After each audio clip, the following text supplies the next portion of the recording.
Popeljite se po Vinski cesti vse do slovenske obale, malce v hrib do Marezik, kjer se nahaja prva slovenska vinska fontana in najstarejši vinograd v Sloveniji. Vinski avtobus vas bo popeljal po 10-kilometrski poti med vinograde slovenske Istre do razgleda na Širno, Modrino in razbrazdane alpske vrhove. Prva vinska fontana v Sloveniji ponuja edinstveno in nepozabno doživetje za ljubitelje vina in gurmane. Ob čudovitem razgledu na slovensko obalo si lahko privoščite odlično odprta vina iz lokalnih kleti. Drago Bulc, kaj pomeni slovenska Istra v slovenskem vinskem prostoru? Moram reči, da je eden najžlahtnejših delov naše vinske ponudbe, predvsem z Malvazijo, Refoškom in Ciprom, ki je še bolj redka trta. In v tem vinogradu sem pa izredno navdušen prvič, ker sem šele zdaj izvedel, da imamo najstarejši vinograd najbrž v Evropi, pa tudi na svetu, zagotovo pa najstarejši vinograd Refoška, kar 150 let star.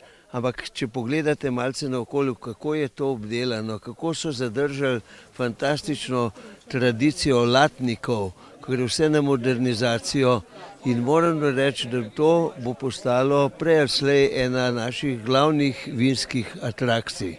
Poleg seveda vinske fontane. No, vinska fontana pa je sploh nek pravi izziv, recimo tudi za druge, da začnejo ne kopirati, ampak začnejo razmišljati v drugih vinskih področjih po Sloveniji, da naredijo neke takele magnete, ki bodo potem razpršili turiste po celem vinorodnem območju.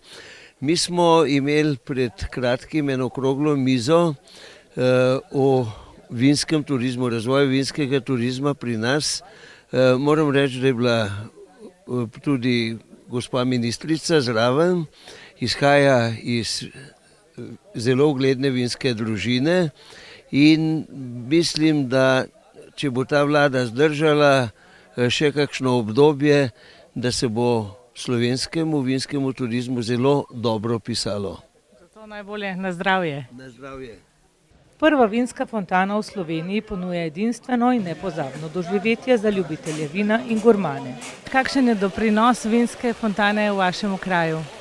Moram reči, da z enoletnim obratovanjem vinske fontane moram reči zadovoljni z obiskom tako gostov in da se upamo, da bo še naprej še naš večji obisk še gostov. Kaj točno ponuja vinska fontana? Torej, vinska fontana, moram reči, da ponuja ene najlepših, kar je sigurno najprej je razgled, zato smo tudi poimenovali kozarec z razgledom. Da nimamo samo razglede, imamo seveda našo dobro kapljico, seveda v deželi Refoška.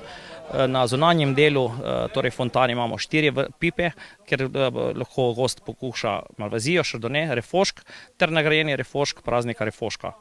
V notranjem delu seveda imamo pa tudi vrhunska vina, torej pomeni 15 pip vrhunskih vin. In po enem letu, koliko kozarcev ste prodali? Z veseljem rečemo, da smo prodali 24.000 kozarčkov. In se upam trditi, da bo s takim in še z idejami, ki jih imamo, da bomo še uspeli še to kvaliteto in seveda in tudi to pozornost do gostov in še povečati to prodajo. Ob čudovitem razgledu na slovensko obalo si lahko privoščite odlično odprta vina iz lokalnih kleti ali vrhunska vina. Prvo moraj dobrodošli tle v tem našem vinogradu. Ko bom rekel, jaz imam 3 lega, 3 na tej strani, južni strani, vendar mi je ta najbolj pri srcu, mogoče prav zaradi tega kamna, ki je tukaj in ekratno energijo, ki jo dajo. Dejansko vinograd, v katerem smo prišli, je pravzaprav sestavljen iz 3 delov. Ta najstarejši, ki ima preko 150 let in v kateri rasta še približno 100 trtih, boste videli, ki so tašno debele, prav takrat posajenih. Pol se je nakladno, kot so se ona kašna umirala, smo mi dosadili. Ta desna stran ima približno 30 let in tam gor, ko bomo se šli okrog, so oni ima pa 20 let. Torej, ta vzgoja, ki je vidite, mi pravimo latnik.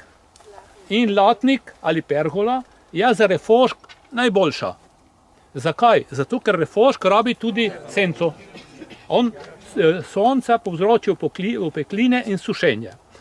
No, jaz sem hotel, da prikažem tudi sodoben način pergole in tu je ta desna stran. Zakaj sodoben? Zaradi tega, ker je višji in jaz lahko grem strojem spodaj. Tle se ni dalo. To računajte, tu sem jaz malo bolj dvignil, a bilo še pol metra nižje. Ljudje so skoraj klečali, ko so obirali grozdje. Ne? Vendar ima ta vzgoja, ki je malo višja, dva problema. Eno, burja škodi več, in drugo, dlje, ko je, bom rekel mi, ta lesni del do šparonov, do grozdja, ko morajo ti sokovi se pretakati, višja je, kvaliteta grozdja ni taka. Tako, ne?